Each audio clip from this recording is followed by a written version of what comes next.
Morning everybody, Mike Niemiec here with some early morning grain and oilseed comments for Monday, April 14th.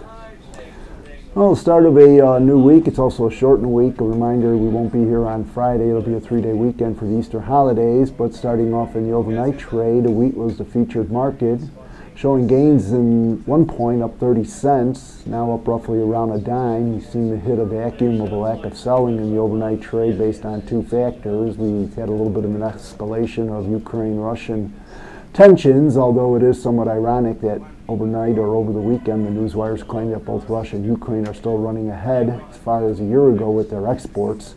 But nonetheless, just the escalation of tensions kind of limited the selling interest in the overnight trade, giving the wheat prices the strength along with weather considerations. Still monitoring the winter wheat progress and conditions, most notably in the hard red winter wheat areas. Last week we saw where the conditions were 29% poor to very poor. We'll get those numbers out this afternoon, see if there's any improvement. But at this point in time, twofold, we really haven't seen any measurable rainfall for the western sections of the hard red winter wheat belt. And then also overnight we saw some pretty much low temperatures, freezing temperatures in the western sections of the winter wheat belt, hard red winter wheat.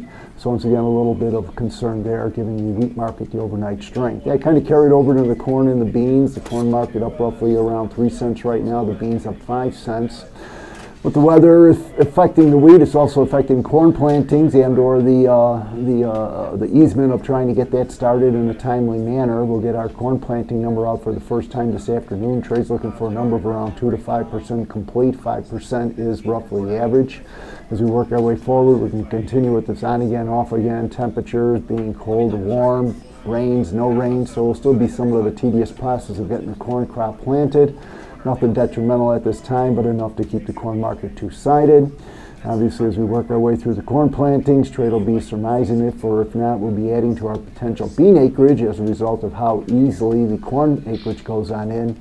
But more importantly, tomorrow morning we'll get a NOPA crush number that, in conjunction with our export sales to date, will try and determine if we are, once again, seeing any type of slowdown in our bean demand, as once again that continues to run quite strongly than what the USDA is currently projecting.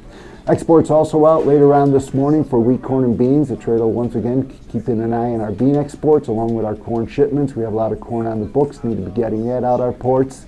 So all in all, a little bit of a better, firmer start here, led by the wheat. But perhaps, once again, most of the euphoria was in the overnight trade. Once again, this is my opinions, not that of ADM or ADMIS. Thank you.